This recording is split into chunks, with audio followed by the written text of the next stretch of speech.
Hello, good morning. Kumusta na kayo?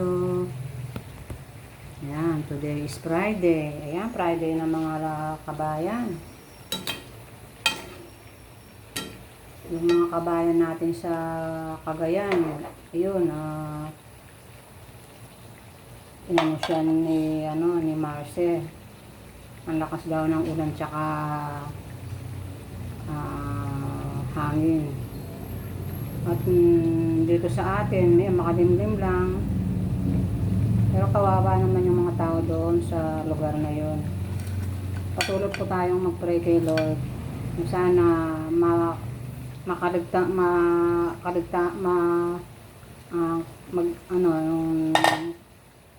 makaligtas sila sa mga hagupit ng bagyo ni Marce. Yan. Pag-pray po natin. Na sana hindi nang sira yung kanilang mga bahay, yung mga ari-arian nila. Ayan. Buti dito sa atin sa Pampanga, walang signal. Ang meron lang dito yung sa malapit lang dito sa atin sa Pampanga yung anong pangalan nito, yung Nueva Ecija. Kasi sa Nueva Ecija malapit na tayo diyan, di ba? Pero kahapon umulan. Siguro buntot ni ni Marce. Yung ulan pumunta dito sa atin. Tapos pagkatapos nun wala na din, nawala na. For today's video mga lalab, ito simpleng ulam lang ang aking niluto. Ayan.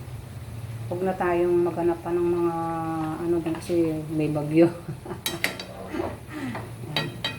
Kasi maghapon yung mga apo ko, nag-ulam na sila ng embutido.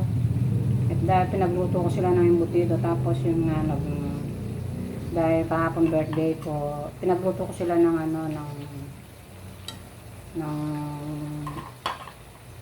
adobong pork, yan. Nag-adobo ako kahapon dahil ni-request nila yan. Yan. Yung aking handa sabi ko sa mga anak ko, huwag na tayong maganda. Ang importante, makapagpasalamat tayo kay Lord na malakas tayo at walang karamdaman. Diba? Diba kahit na wala tayong pera, basta wala tayong sakit, wala tayong mga okay lang, di ba? Malalaw. Di ba masarap sa pakiramdam ng gano'n na kahit wala kang pera, importante, wala kang sakit, di ba? Yan. Huwag na tayong maghanap ng mga material na bagay. Ngayon, yung may mga pera, pwede silang mag-celebrate. Tayo mga walang pera. Dito na lang tayo sa bahay, di ba mga lala?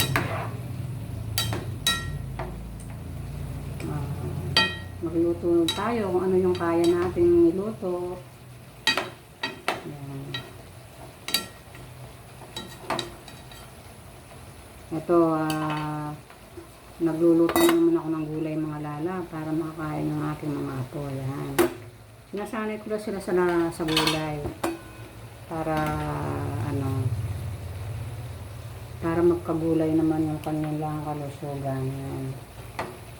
Pero napapaano ko na rin siya. Dati ayaw nila kumakain ng gulay. Kaya sabi ko sa kanila, gulay is life. Kaya ayun.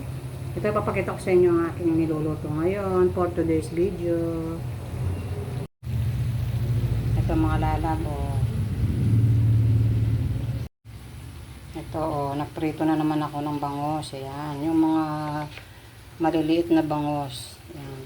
Yung nabili ko nung isang araw. Iteturn natin dito sa ating gulay. Ayan. Kasi kahapon maghapon kaming kumain ng karne. Kaya ito naman isda. Ito yung ating gulay mga lalan. Oh. Ginisa ko lang to sa patis. Hindi na ako naglagay ng mga karne-karne kasi kahapon ni puro karne yung kinain namin. Oh, diba? Kaya ito na lang ang ulam namin ngayong tanghali. Yan. For today's video mga lalab. Yan. Simpleng ulam lang. Ating simple but naman na healthy naman kahit na simpleng luto lang, di ba mga lalab? Yan mga lalab, ito yung ating tanghalian for today. Yan, Friday. Ayan. Magluto sa tayo ng munggo, kaya lang wala tayong panglahok, kaya ito na lang muna. Ubusin muna namin yung gulay na ganito kasi baka masira. Yun, meron pa tayong panghimaga, saging. Yan, paborito ng mga po ko yung mga saging. Tsaka yung pritong bangos. Yan. Maya-maya na lang pagdating ni Ron, kakain na kami.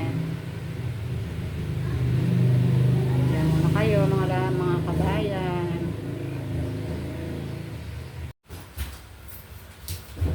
Oh, huwag ka daw pupunta dyan, sabi ni kuya mo. Dito ka lang. Ito, nandito na si Ron, kakain na kami. Yan. Tan. Ka na, magbihis ka na. Yan, maya-maya kakain na tayo.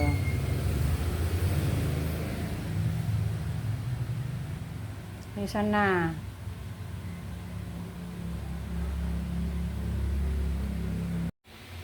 Ayan, kain na tayo mga lalab. Nandito na yung aking estudyante. Ayan. Nahihiya si Ron sa camera kaya hindi ayaw nyo nang papakuha ng video. Ayan, ito yung ating tanghalian. Kain na tayo mga lalab. Ayan. Ingat-ingat lang po yung mga dinadaanan ng bagyo dito sa Northern Luzon. Ingat po kayo mga kabayan. Mag-pray lang po tayo at tayo gagabayan ni Lord hanggang sa mawala na yung bagyo. Yan. Don't forget po mag-pray lagi. Bye-bye na mga lalab. Don't forget, like, share, and subscribe. See you the next vlog. Bye-bye.